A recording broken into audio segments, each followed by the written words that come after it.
کوئی 14 سے 17 تہذیبیں ہیں جن کا تذکرہ جو ہے وہ تہذیب و ثقافت کے حوالے سے جو سورسز ہیں، بنیادی مصادر ہیں، ان میں پتہ چلتا۔ مختلف تہذیبوں کے حوالے سے جب ہم بات کرتے ہیں تو تہذیب کیسے بنتی ہے، یہ مختلف تہذیبیں کیسے وجود میں آئیں، کیسے بنی؟ تو تہذیب اسی طرح سے بنتی ہے کہ اب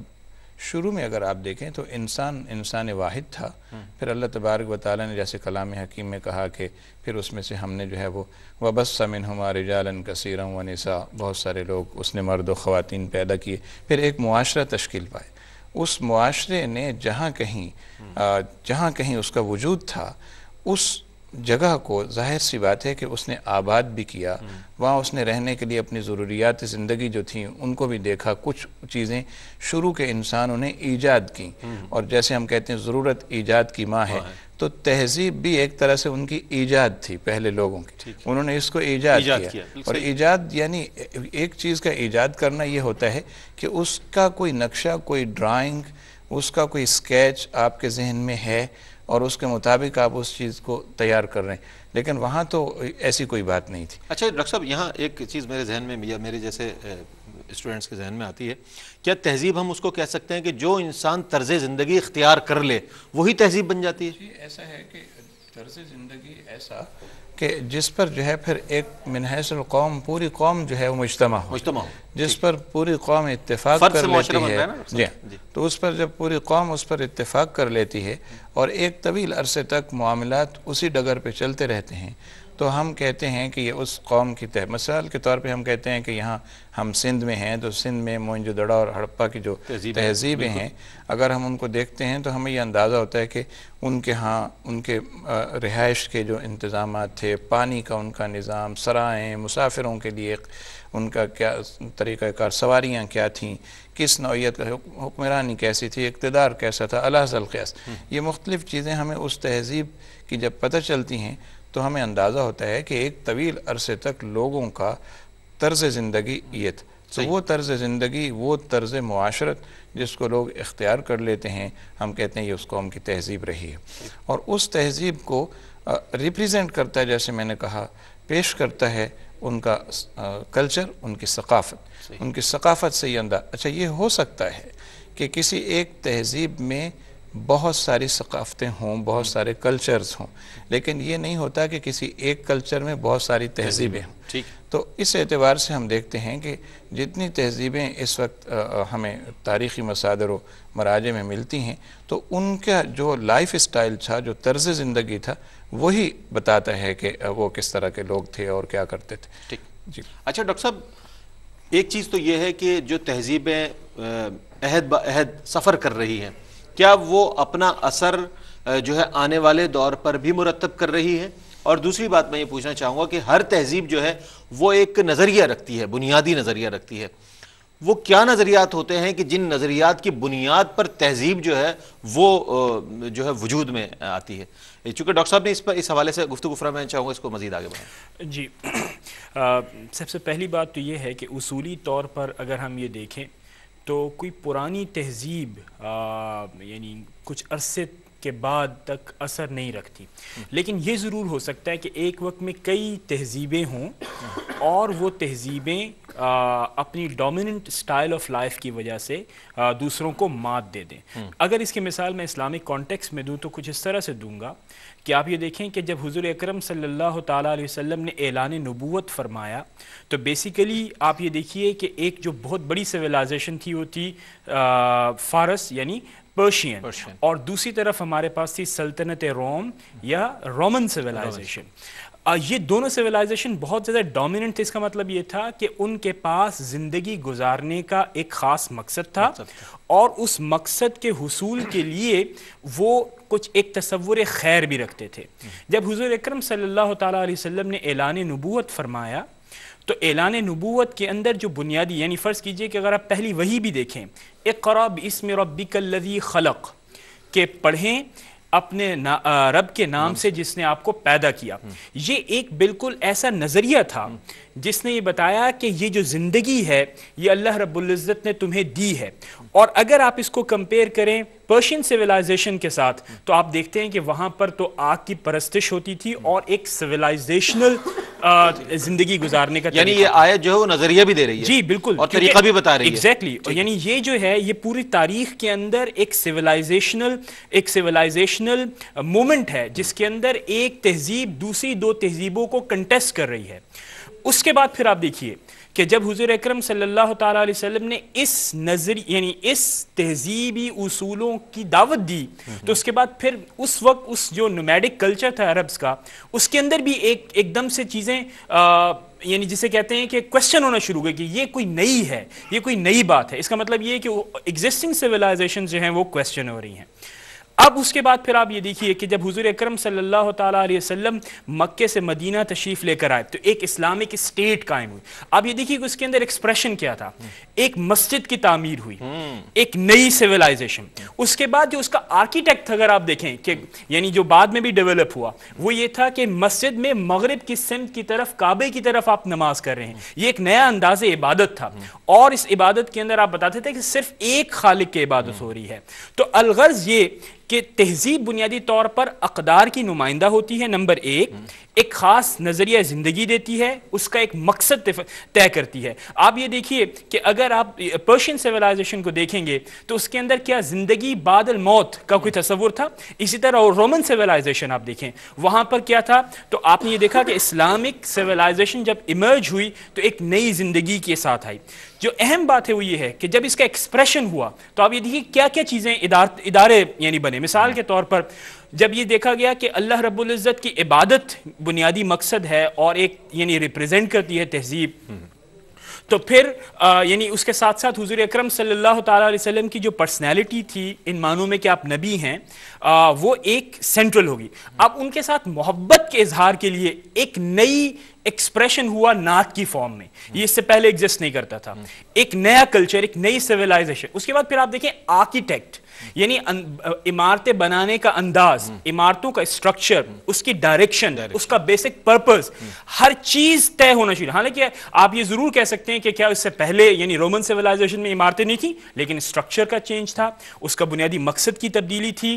اس کے اندر رہنے والوں کا انداز مختلف تھا. تو کہنے کا بنیادی مقصد یہ ہے کہ تہذیب کو ہم اس انداز میں بیان کر سکتے ہیں کہ تہذیب ایک زندگی کو ایک نئے انداز میں اس کو ڈیفائن کرتی ہے, اس کا مقصد طے کرتی ہے, اس کے نتیجے کے اندر اقدار یعنی جیسے عبادت ہے یعنی زندگی گزارنے کا بنیادی مقصد اللہ رب العزت کی عبادت, حضور اکرم صلی اللہ تعالی علیہ وسلم کے قدموں پر چل کر حضور اللہ کی خوشنودی حاصل کرنا اور پھر اللہ کی معرفت حاصل کرنا. یہ وہ بنیادی اقدار ہیں جو کہ اسلامی تہذیب کو دیگر اس وقت کی ایگزسٹنگ سویلائزیشن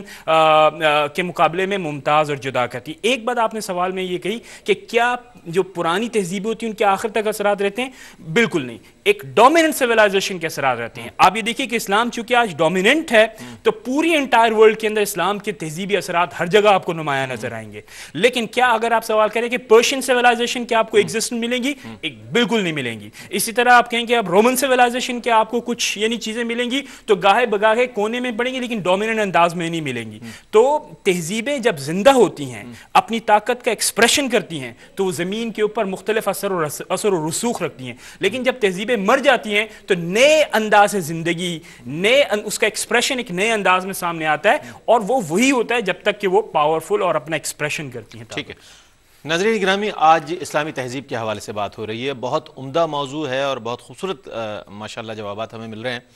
علامہ اسحاق مدنی صاحب ہمارے ساتھ موجود ہیں. علامہ صاحب یہ فرمائیے گا کہ کیا اقوام کی جو تہذیب ہے, میں آپ سے جواب لوں گا ایک بریک کے بعد, اقوام کی جو تہذیب ہے کیا ان کی ویلیوز کا تعین کرتی ہیں, اقدار کا تعین بھی تہذیبیں کیا کرتی ہیں کسی قوم کی؟ اس حوالے سے میں آپ سے جواب لوں گا. ناظرین گرامی ایک مختصر سا وقفہ ہے, وقفے کے بعد حاضر ہوتے ہیں, ہمارے ساتھ رہیے گا. خوش آمدید ناظرین, اسلامی تہذیب آج ہمارا موضوع ہے اور اسلامی تہذیب کے بنیادی عناصر جو ہے اس حوالے سے بات ہوئی, نظریات کے حوالے سے بات ہوئی, مختلف اقوام کی تہذیبوں کے اور ان کے رہن سہن کے حوالے سے بات ہوئی اور بڑی جو اقوام گزری ہیں ان کی تہذیبوں کے حوالے سے ڈاکٹر صاحب نے بہت خوبصورت کلام فرمایا. میں نے سوال پیش کیا تھا علامہ صاحب, میں چاہوں گا اس کا جواب عنایت. بسم اللہ الرحمن الرحیم. جہاں تک ہم یہ بات کریں مختلف تہذیبوں کی کہ وہ ان کی اقدار بن جاتی ہیں، کیا سلسلہ ہوتا ہے؟ تو لازمی طور پر آپ یہ دیکھیے کہ جب ہم مختلف تہذیبوں کی طرف نظر اپنی دوڑاتے ہیں،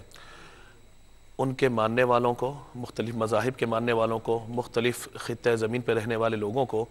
جب معاشرے میں کچھ چیزیں پائی جا رہی ہیں تو وہ نمائندگی کرتی ہیں ان لوگوں کے رہن سہن کے حوالے سے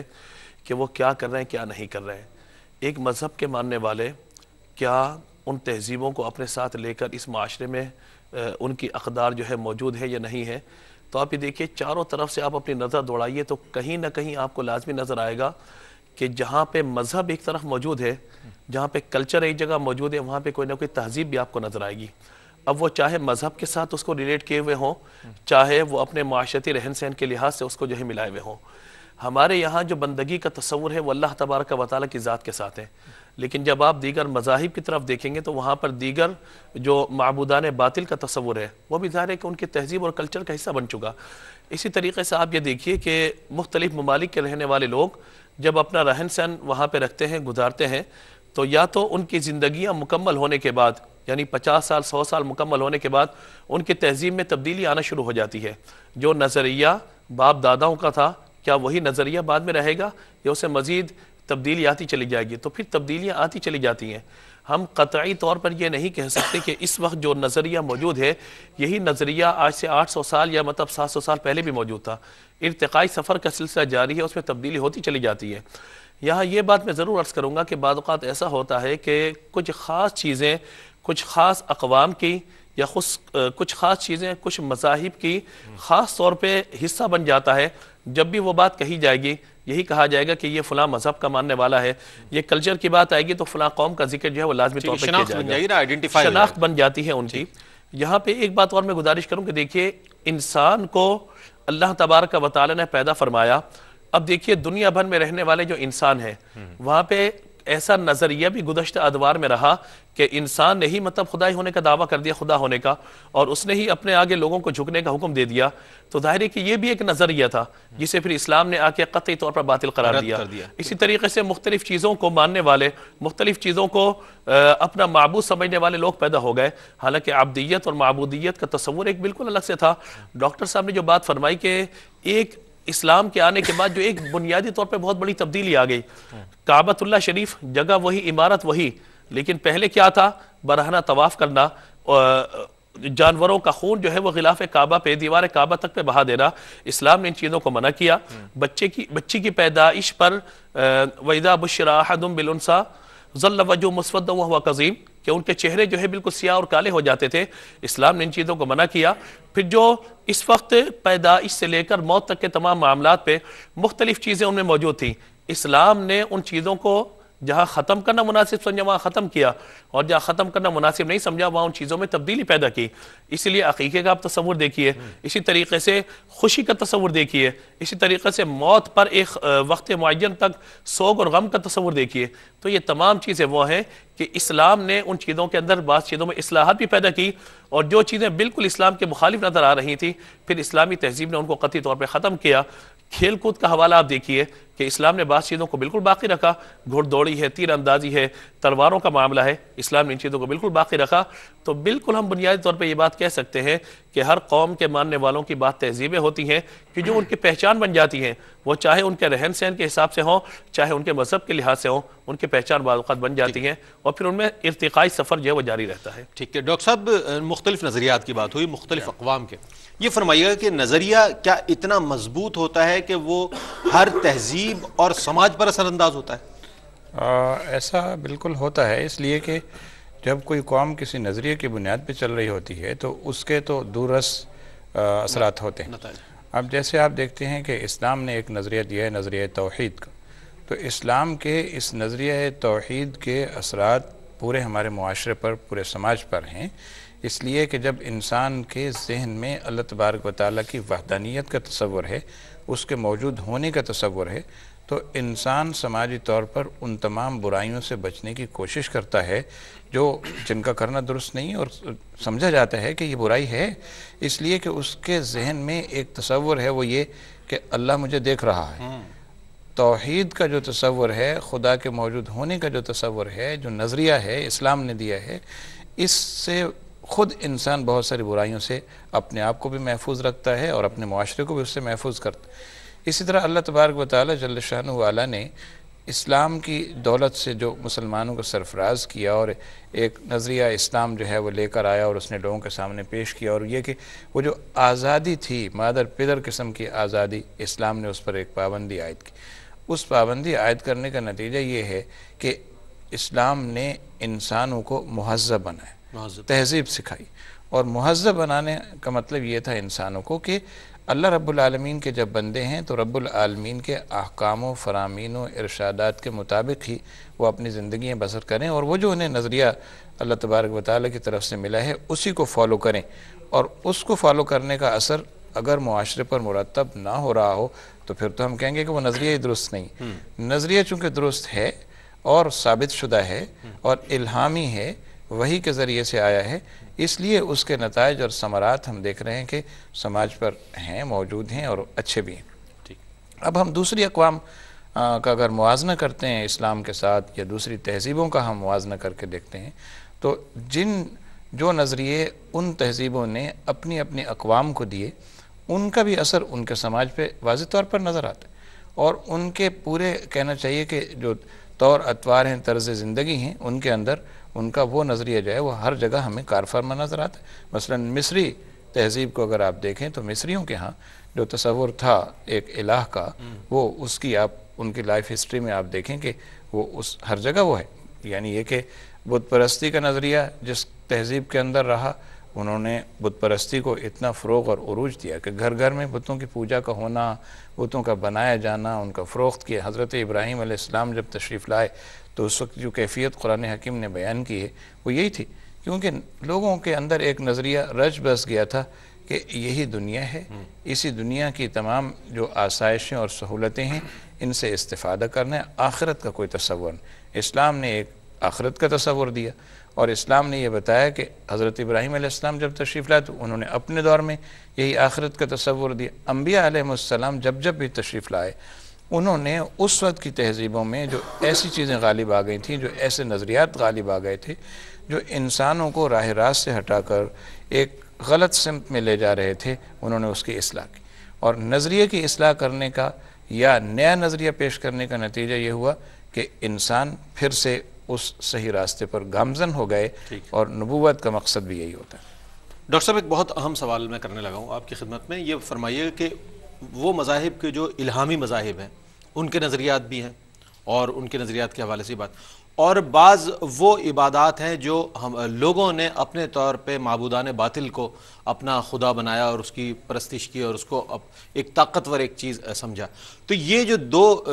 فکریں ہیں، مختلف افکار نظر آ رہی ہیں، وہ جو ایک الہامی مذہب کے ماننے والے ہیں، مذاہب کے ماننے والے ہیں، ان کی فکر، اور ایک دوسری فکر۔ میں چاہوں گا اس کا کمپیریزن کچھ فرمائیے گا کہ یہ کس طریقے سے ہم اس کو علیحدہ کر کے دیکھ سکتے ہیں۔ اچھا دیکھیں، بہت ہی اہم سوال ہے اور یونیک بھی ان معنوں میں ہے کہ اس طرح دیکھا جاتا ہے تو میرا ذاتی خیال یہ ہے کہ یہ صرف اسلام کے بارے میں یہ بات ضرور کہی جا سکتی ہے کہ اسلام ایک مکمل تہذیب ان معنوں میں ہے کہ وہ ڈومینیٹ نہ صرف کی، اس نے ایک دو تہذیبوں کو شکست دی، اور اس کے بعد پھر کنٹینیوسلی 1400 ایئرز اس نے رول کیا۔ اچھا، جہاں تک اس سوال کا تعلق ہے کہ کیا مذہب تہذیب کو جنم دیتا ہے یا نہیں، تو اسلام نے تو یہ کم از کم ثابت کر دیا کہ مذہب تہذیب کو جنم دے سکتا ہے، لیکن کیا ہر مذہب تہذیب کو جنم دے گا؟ یہ کوئی ضروری نہیں ہے، یہ کوئی ضروری نہیں ہے۔ مثال کے طور پہ اگر ہم ہندوازم یا دیگر مذاہب جس کو آپ نے کہا کہ یعنی نان ریویلڈ ہیں یا ان ریویلڈ ریلیجنس ہیں، جیسے کہ بدھزم ہے، تو کیا اس نے کسی تہذیب کو جنم دیا؟ تو کوئی تہذیب کو جنم نہیں دیا ان معنوں میں جس نے آ کے اسلام کو کنٹیسٹ کیا ہو یا اسلام جیسی پاورفل سیولائزیشن کو ایمرج کیا ہو۔ اسی طرح فرض کریں کہ اگر آپ یہ کہیں کہ کرسچینٹی کیا ایک تہذیب کے طور پر سامنے آئی، تو بالکل آئی، ایک لحاظ سے اس نے رول کیا ان معنوں میں کہ آپ یہ دیکھیں کہ سلطنت روم نے اس کرسچینٹی کو ایکسیپٹ کر لیا تھا، اور جب اس نے ایکسیپٹ کیا تو پھر اس کے اندر بالکل تبدیلی ان معنوں میں آئی کہ انسانوں کی زندگی اور معاشرہ بالکل عیسائی معاشرہ ہو گیا۔ تو لیکن جو بنیادی سوال آج کی نشست کے حوالے سے تھا وہ تھا کہ تہذیب کیا ہے،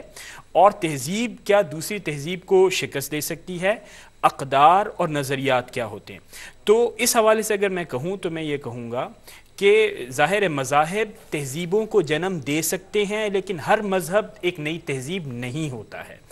دوسری اہم بات یہ ہے کہ اسلام نے ایک تہذیب دی اور اس کے ماتحت مختلف نظریات آئے، مختلف اقدار آئیں اور جنہوں نے اسلامی تہذیب کو مزید مضبوط کیا۔ جو ادارے اسلام نے قائم کیے وہ ادارے بھی بنیادی طور پر اسلامی تہذیب کو مستحکم کر رہے تھے۔ مثال کے طور پر اگر میں یہ کہوں کہ اسلامی قانون نے بنیادی طور پر اسلامی سویلائزیشن کو اسٹرینتھن کیا۔ تصوف نے اسلامی تہذیب و اسلامی تہذیب کو مضبوط کیا اور اس کو یعنی جسے آپ کہتے ہیں کہ شخصیت کا حصہ بنا دیا، لوگوں نے اپنے آپ کو ایکسپریس کیا تصوف کے ذریعے سے۔ بالکل اسی طرح جو خلافہ ہے اس نے پولیٹیکل ایکسپریشن دیا یعنی کہ اسلامی تہذیب کو۔ تو جو بنیادی بات ہے وہ یہ ہے کہ تہذیب مذہب کی بنیاد پر ہو سکتی ہے اور لیکن اس کے پھر ماتحت آپ کو اپنی اقدار کو تبدیلی کرنی چاہیے اور ہوئی، اور یہ یعنی جب جو مضبوط تہذیبیں سامنے آتی ہیں جو کہ اپنے سوشل پولیٹیکل ویلیوز کو اسٹرینتھن کرتی ہیں جیسا کہ اسلام نے کیا، تو پھر وہ پروگریس بھی کرتی ہیں۔ دیکھیں جو ایک بنیادی بات ہمارے سامنے آئی جو کہ ہسٹوریکل ایکسپیرینس کے ساتھ، کہ کرسچینٹی کے پاس اس کی کوئی پولیٹیکل تھیوری نہیں تھی، تو وہ آ کے بعد میں کنٹیسٹ ہوئی رینیساں کے اندر، رینیساں کے پیریڈ کے بعد جب کنٹیسٹ کیا گیا کہ کیا کرسچینٹی ایک فارم آف لائف کے طور پر ایکسیپٹ کریں گے، تو یہ پرابلمیٹک ہو گیا۔ لیکن اسلام نے آپ یہ دیکھیے کہ حضور اکرم صلی اللہ تعالیٰ علیہ وسلم نے جب مدینے میں تشریف لائے تو ایک پولیٹیکل تھیوری کے تحت اور پولیٹیکل سٹیٹ کو قائم کیا جس کو بعد میں پرسو کیا خلفائے راشدین المہدیین نے، اور پھر یہ سلسلہ چلتا رہا۔ اس کا مطلب یہ ہے کہ نہ صرف معاشرہ تھا اسلام کا بلکہ اس کا ایک سیاسی ایکسپریشن بھی تھا جس نے اس پوری تہذیب کو مضبوط رکھا اور ایک کوہیسو بھی بنایا، اور نہ صرف اس معاشرے پر اپنے اثرات چھوڑے بلکہ آنے والے ادوار پر بھی اپنے اثرات چھوڑ گیا، وہ جو کلچر تھا، وہ تہذیب جو تھی۔ ناظرین گرامی ایک مختصر سا وقفہ ہے، وقفے کے بعد حاضر ہوں گے اور مزید سوالات شامل کریں گے پروگرام میں، ہمارے ساتھ رہیے گا۔ خوش آمدید ناظرین، آج ہمارے پروگرام کا موضوع ہے اسلامی تہذیب اور اس حوالے سے ہم بات کر رہے ہیں۔ بہت خوبصورت انداز میں ہمارے جو مہمانان گرامی ہے اس موضوع کے حوالے سے بات کر رہے ہیں۔ یقیناً سوالات آپ کے ذہن میں بھی موجود ہوں گے، جو میرے پاس ہیں وہ بھی میں پیش کر رہا ہوں۔ آپ بھی اس پروگرام کا حصہ بن سکتے ہیں لائیو کال کے ذریعے۔ ہمارے ساتھ قاری اسحاق مدنی صاحب موجود ہیں اور ان کی خدمت میں یہ کہنا چاہوں گا کہ علامہ صاحب یہ فرمائیے کہ اگرچہ کتابیں ہمیں یہ بتاتی ہیں کہ تہذیب اور ثقافت جو ہے وہ تہذیب کا ہی ہم معنی لفظ ہے، لیکن کیا اگر کوئی اس میں فرق ہے تو وہ فرق کیا ہے؟ بسم اللہ الرحمن الرحیم۔ دیکھیے فرق یہ ہے کہ ہر جگہ پر تو کچھ نہ کچھ معاملات رہتے ہیں، لیکن آپ یہ دیکھیے کہ کسی بھی ملک کی تہذیب یا کسی بھی جگہ کی جو تہذیب ہے، جب ہم اس کو دیکھتے ہیں اور پھر ایک طرف ہم اسلامی تہذیب کی بات ہم کر رہے ہیں، جب ان دونوں چیزوں کو آمنے سامنے رکھتے ہیں تو میں نے پہلے گزارش کی کہ اسلام کے آنے کے بعد دو طرح کی تبدیلیاں آئیں۔ وہ چیزیں، وہ نظریات کہ جو اسلام کے بالکل مخالف تھے ان کو قطعاً رد کر دیا گیا، ختم کر دیا گیا، اور وہ چیزیں کہ جن میں اصلاح کی گنجائش موجود تھی انہیں شریعت مطہرہ نے اصلاح کی گنجائش کے ساتھ اسلامی طور پر نافذ العمل کر دیا۔ اب وہ بعض چیزیں ثقافت کا حصہ بن گئیں، بعض چیزیں جس کو آپ کلچر کہتے ہیں وہ بن گئیں، اور بعض چیزیں مذہب کا حصہ بن گئیں۔ اب جو چیزیں شریعت کا حصہ بن گئیں ان کو ہم واجبات کی صورت میں لے جاتے ہیں، اور جو چیزیں عام طور پہ کلچر کے حصہ بن گئے ان کو ہم عمل مستحب یا مباح کی صورت میں لے جاتے ہیں کہ بھئی ٹھیک ہے بالکل درست ہے۔ آپ یہ دیکھیں مثال کے طور پر میں آپ کو عرض کروں کہ عدت کے لحاظ سے کسی اگر خاتون کے شوہر کا انتقال ہو جاتا تھا اس کو ایک کمرے میں بند کر دیا جاتا تھا 1 سال تک کے لیے، لیکن اس کے بعد جب 1 سال کے بعد اول تو وہ زندہ نہ بچتی تھی، جب باہر نکلتی تھی عجیب سی اس کی حالت ہوتی تھی۔ اسلام نے اس چیز کو قطعاً ختم نہیں کیا بلکہ ایک اعتدال کے ساتھ 4 ماہ 10 دن کا ایک مکمل جو ہے وہ نصاب جو ہے اس کا مقرر کر دیا گیا۔ اسی طریقے سے عقیقے کی میں نے مثال دی ہے، اسی طریقے سے نکاح کے حوالے سے جو اعتدال تھا اس کو شریعت اسلام بالکل ایک دائرے کے اندر لے کر کے آ گئی ہے۔ تو ہم یہ لازمی طور پر کہہ سکتے ہیں کہ جہاں پہ رہبانیت کا تصور تھا کہ لوگ اپنے گھروں کو چھوڑ کے باہر نکل جاتے تھے، حضور کی بارگاہ میں لوگوں نے آگے جب آ کر عرض کیا تو آقا علیہ الصلوۃ والسلام فرمایا تم پر تمہارے جسم کا حق ہے، تمہارے ماں باپ کا حق ہے، تمہاری گھر والی کا حق ہے، تمہارے بیوی بچوں کا حق ہے، فرمایا کہ ہر حقدار کو اس کا حق دو۔ تو یہ کیا ہے؟ اعتدال کے اندر آقا علیہ الصلوۃ والسلام نے تمام چیزوں کو لے کر کے آئے۔ تو اب یہ دیکھیے کہ مذہب اسلام کے آنے کے بعد سابقہ جتنی تہذیبیں تھیں ان کو اسلام نے کچھ چیزوں کو باقی رکھا، کچھ چیزوں کو قطعی طور پہ ختم کر دیا گیا۔ یا ایھا الناس انا خلقناکم من ذکر و انثی وجعلناکم شعوبا وقبائل لتعارفوا، قبیلے، مختلف خاندان، کس لیے؟ لتعارفوا، تعارف کے لیے، لوگوں کے لیے بنا دیے گئے، لیکن قبیلہ وہی بنا، تعارف اسی کا بنا کہ جو اسلام کے دائرہ کار کے اندر آ گیا، ورنہ جو اسلام سے دور گیا ان کا نام تک آج موجود نہیں رہا۔ اب آپ دیکھیے کہ فی زمانہ یہ گزارش میں لازمی طور پہ کرنا چاہوں گا کہ کیا اس وقت اسلامی مملکت کے اندر ہم جہاں موجود ہیں، ہمارے مختلف صوبوں کے اندر جو مختلف کلچر موجود ہے، کیا وہ اسلامی ہے یا نہیں ہے؟ تو پھر آپ یہ دیکھیے، ہم یہ گزارش کریں گے آپ سے کہ اسلام نے حکم دیا ستر ڈھانپنے کا۔ اب وہ لباس کسی بھی طرح کا ہو، بندے کا ستر جو ہے وہ کامل طور پہ ڈھپا ہوا ہونا چاہیے۔ خواتین کو شریعت مطہرہ نے ایک لباس کا حکم ارشاد فرمایا، وہ اپنے پردے کے تحت جس طرح کا لباس استعمال کریں ان کو اجازت دی جائے گی۔ تو یہ کچھ چیزیں ایسے ہیں کہ جو مذہب کا حصہ نہیں، مذہب نے ایک آپ کو دائرہ کار دے دیا، اب آپ کو اختیار دیا کہ آپ اس میں چلتے رہیے، لیکن ہاں جو کچھ چیزیں ہیں جو اصلاح طلب ہیں ان میں بہرحال ہمیں گنجائش موجود ہے اصلاح کی۔ جس طریقے سے غیر ملکی کچھ ایسی ثقافتیں جو زبردستی اپنے اوپر ہم نافذ کرنے کے لیے تیار ہیں، مدر ڈے، فادر ڈے کی صورت میں، ویلنٹائنز ڈے کی صورت میں، یہ جو تمام چیزیں ہمارے یہاں آتی چلی جا رہی ہیں، تو خدا را ان چیزوں پہ ہمیں غور کرنا چاہیے کہ شریعت مطہرہ کا جو قطعاً کلچر کا حصہ ہو ہی نہیں سکتی یہ چیزیں، نہ اسلامی طور پر نہ ہی مطلب اخلاقی طور پر ہمارے مذہب کا حصہ ہو سکتی ہیں۔ تو جو چیزیں جہاں اصلاح طلب ہیں وہاں پر آج بھی گنجائش موجود ہے کہ ان چیزوں کو پوائنٹ آؤٹ کیا جائے اور ان چیزوں کی اصلاح بہرحال کی جائے۔ ڈاکٹر صاحب، آپ نے ابتدائی جواب میں ارشاد فرمایا کہ کوئی 17 تہذیبیں جن کا آپ نے ذکر فرمایا۔ اب ہر تہذیب کا فرد جو ہے وہ یہ سمجھتا ہے کہ میری تہذیب مکمل ہے، میرا جو لیونگ سٹینڈرڈ ہے وہ بالکل ٹھیک ہے، اور میرا سٹینڈرڈ آف لائف جو ہے وہ ایسا ہے کہ جو دوسرے کا نہیں ہے۔ اسی لیے ہر فرد جو ہے اپنی تہذیب کے دائرے کے اندر اپنی زندگی گزار رہا ہے۔ ایک نظریہ اسلام نے دیا، ڈاکٹر صاحب نے جس کا ذکر فرمایا، اس کے بعد ظاہر ہے اسلام کے پیروکار جو ہیں وہ اس کو مکمل ضابطۂ حیات سمجھ کر اس کے مطابق زندگی گزار رہے ہیں۔ آج یہ فرمائیے کہ ہمارے جو افکار ہیں، ہمارے بنیادی افکار جو ہیں، ان کے اثرات جو ہیں وہ ہمارے معاشرے پر، ہماری سوسائٹی پر کس حد تک مرتب ہوتے ہیں؟ جی، جہاں تک اس بات کا تعلق ہے کہ کیا تہذیبیں دوسری تہذیبوں کو متاثر کرتی ہیں یا ایک تہذیب کے افکار دوسری تہذیب کے افکار و خیالات کو یا اس کے پیروکاروں کے افکار کو متاثر کرتے ہیں، اور اسی طرح سے خود اسلامی تہذیب کے جو افکار ہیں وہ کیا معاشرے پر اثر انداز ہوتے ہیں اور متاثر کرتے ہیں چیزوں کو۔ تو اگر ہم تاریخی اعتبار سے دیکھیں تو یہ بات تو ثابت شدہ ہے کہ افکار و نظریات جو کسی تہذیب کے ہوتے ہیں وہ ضرور متاثر کرتے ہیں چیزوں کو، معاشرے پر اثر انداز ہوتے ہیں۔ اسلام کے جو افکار ہیں، اسلام نے ایک مکمل تہذیب کا، جیسے محبوب بخاری صاحب نے کہا، ایک کانسیپٹ دیا، تصور دیا اور پوری ایک تہذیب بنا کر دکھائی۔ تو اس کے اندر جو افکار ہیں وہ لازمی طور پر معاشرے کے افراد کو متاثر کرتے ہیں۔ اگر وہ معاشرے کے افراد کو متاثر نہ کریں تو اس کا مطلب تو یہ ہوتا ہے کہ پھر اس میں جمود ہو جائے۔ اس میں جمود نہیں ہے، اس میں ارتقاء ہے۔ اسلام کی تہذیب جو ہے، اس کی خوبی تو یہ ہے کہ نہ صرف اس کے افکار مسلمانوں کو متاثر کرتے ہیں بلکہ دوسری اقوام کو بھی متاثر کرتے ہیں، جس کے نتیجے میں آپ دیکھیں کہ وہ اسلام کی طرف آ جاتے ہیں اور اسلام قبول کر لیتے ہیں۔ مثلا سائنس کے حوالے سے ہم دیکھتے ہیں، سائنسی ایجادات کے حوالے سے ہم دیکھتے ہیں کہ اسلامی افکار و نظریات جب ان سائنسدانوں کے سامنے آئے جو سائنسی تجربات سے گزر رہے تھے اور چیزوں کا تھارولی مطالعہ کر رہے تھے، تو انہوں نے جب چیزوں کو دیکھا، انہوں نے کہا اوہو، یہ تو وہی بات ہے جو اسلام نے یا قرآن نے بیان کی ہے اور کہا ہے، یہ تو وہی چیز پروف ہو رہی۔ تو اس کا مطلب یہ کہ اسلام نے جو ایک فکر دی تھی، جو ایک تصور پیش کیا تھا، وہ ان کے اپنے ایکسپیرینسز کے نتیجے میں جب وہ پروف ہونے لگا تو وہ اس سے متاثر ہوئے بغیر نہ رہ سکے اور وہ خود اسلام کے دائرے میں آ گئے اور انہوں نے اس کو قبول کر لیا۔ مسلم معاشرے کے اوپر اور دیگر معاشروں کے اوپر بھی اسلامی افکار و نظریات جو ہیں یہ ان کے اثرات ہوتے ہیں اور اس کے نتیجے میں جو تبدیلیاں رونما ہوتی ہیں وہ ہم دیکھتے رہتے ہیں۔ اسلامی تہذیب کی ایک خاص بات یہ بھی ہے کہ اس کے اندر کہنا چاہیے کہ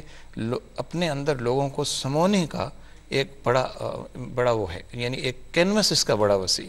کہ کسی بھی تہذیب کے لوگ اگر اسلام کو سمجھنے کی کوشش کرتے ہیں، اس کے افکار و نظریات کو سمجھنے کی کوشش کرتے ہیں، تو اس کا دامن یہودیت کی طرح تنگ نہیں ہے کہ وہاں تو یہ ہے کہ کسی کو داخل ہونے کی اجازت ہی نہیں ہے، اور یہاں یہ ہے کہ کسی کے لیے ممانعت ہی نہیں ہے۔ واہ واہ، کوئی بھی حضور صلی اللہ علیہ وسلم کے دامن رحمت میں آنا چاہتا ہے، اسلامی افکار سے متاثر ہو کر اس تہذیب کا حصہ بننا چاہتا ہے، تو یہ اس کو ایکسپٹ کرنے کے لیے تیار ہے۔ اور اسی لیے اسلام جو ہے دنیا کا سب سے زیادہ تیزی سے پھیلنے والا مذہب قرار دیا گیا۔ اس کے علاوہ ایک بات میں عرض کروں گا، جیسے محبوب بخاری صاحب نے کہا تھا کہ تہذیب اور مذہب کے حوالے سے جو بات کی تھی، دیکھیے اسلامی تہذیب تو وہ ہے کہ جس نے مذہب کی قید بھی اٹھا دی۔ اس نے یہ کہا کہ اگر تم ہمارے خطے میں، ہمارے علاقے میں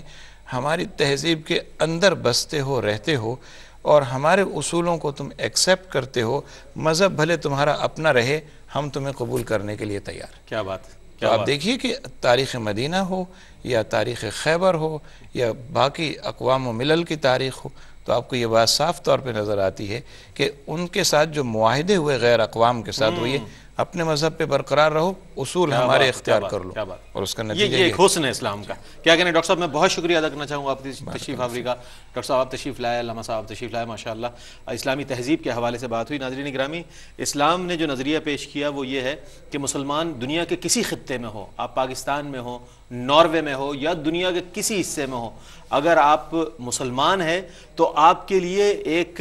تعلیم موجود ہے اسلام کی۔ آپ اسی اگرچہ جغرافیائی وہاں کے اثرات جو بھی ہوں، لیکن آپ کے لیے جو زندگی گزارنے کا اصول ہے وہ اسلام نے دے دیا ہے، وہ قرآن نے دے دیا ہے، وہ نبی کریم علیہ السلام کے حیات مبارکہ نے ہمیں دے دیا ہے۔ دنیا کے کسی حصے میں ہو تو مسلمان بنیادی طور پر ایک قوم کا نام ہے، ایک امت مسلمہ جو ہے وہ ایک ایسی اس کے تصور پیش کرتی ہے اکائی کا کہ جو کہیں پر بھی ہو، اگر کوئی انسان کہیں پر بھی مسلمان نماز پڑھ رہا ہوگا تو اس کا طریقہ ایک ہی ہوگا۔ اسی طرح حج کے لیے جب آئیں گے دنیا سے کہیں سے لوگ تو ایک ہی طریقے سے حج ادا کریں گے۔ تو اسلامی تہذیب کا جو حسن ہے وہ ڈاکٹر صاحب نے آخری بات بہت خوبصورت ارشاد فرمائی کہ یہ سب کو اپنے اندر سمو لیتا ہے۔ میں آخر میں دعا کے لیے گزارش کروں گا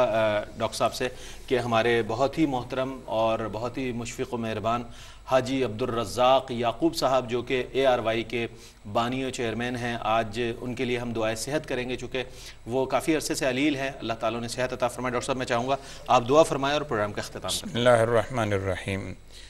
ربنا آتنا فی الدنیا حسنۃ وفی الآخرۃ حسنۃ وقنا عذاب النار۔ رب العالمین ہمارے محترم جناب حاجی عبدالرزاق صاحب کو، جن کے توسط سے یہ سلسلہ خیر مذہبی پروگراموں کا ARY کے حوالے سے جاری و ساری ہے، اے اللہ ان کو صحت کاملہ و عاجلہ سے سرفراز فرما۔ رب العالمین اپنے خصوصی فضل و کرم سے انہیں جلد صحت یابی نصیب فرما، اور جتنے لوگ اس پروگرام میں شامل ہیں، شریک ہیں اور اس دعا کو سن رہے ہیں، میری درخواست ہے کہ سب اس پہ آمین کہیں اور ان کے لیے دعا کہیں، اس لیے کہ کسی اپنے مسلمان بھائی کے لیے دعا کرنا کار ثواب ہے، اجر ہے، تو اس پر ضرور اجر بھی ملے گا، اور اللہ تعالیٰ نہ جانے کس کی دعا قبول کر لے اور ان کو صحت و عافیت ہو جائے۔ رب العالمین ہماری التجاؤں کو قبول فرمائے۔ وآخر دعوانا الحمدللہ۔